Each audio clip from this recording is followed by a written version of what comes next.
Let's move to section 2 of the training, which focuses on a problem-solving system that was first introduced by Taichi Ono of Toyota back in the 1950s. And you may well have heard of it. It's called the 5 Whys. The concept, briefly explained, starts with a problem you want to solve, and obviously in the context of this program leads to a decision that should be taken to resolve the problem. Now, the premise is that by simply asking the question once, why did something happen, that you run the risk of only getting a superficial answer and not getting to the root cause of the problem. Now, taking action on a superficial answer, of course, would most likely lead to a poor decision. So the principle of the 5 Whys is to be more probing and ensure that you fully understand as much as you can about why a specific problem may have occurred, and hence can take a better decision to address it. So let's just think of an example here of how beneficial the 5 Whys could be in a simple situation. Let's say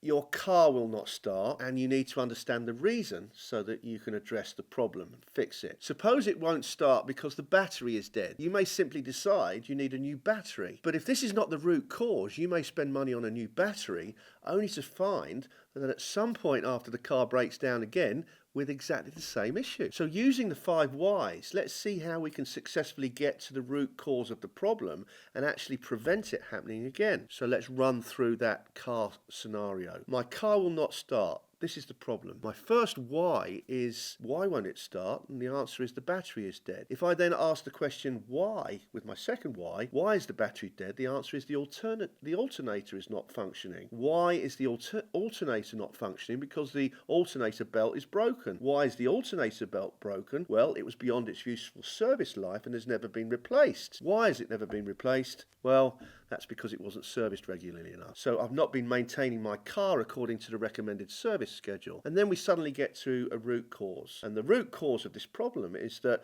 replacement parts were not available for this extreme age of my vehicle. Hence, my car broke down because the subsequent consequences of what happened were that the battery died. My solution is I will maintain my car according to the recommended service schedule. I won't go out and buy another battery. The questioning for this example could be taken further to a 6th, 7th, or even greater level. And this would be legitimate, as the 5 is not fixed. It's just really getting to the root cause that matters. Let's just summarize where we are. The real key is to aim to avoid assumptions and logic traps, and instead to trace the chain of causality in direct steps from the effect that the car won't start through to the root cause, which is the car was not maintained properly. And that really is the absolute sort of practical implementation of the 5 Whys in connection with a real sort of life problem.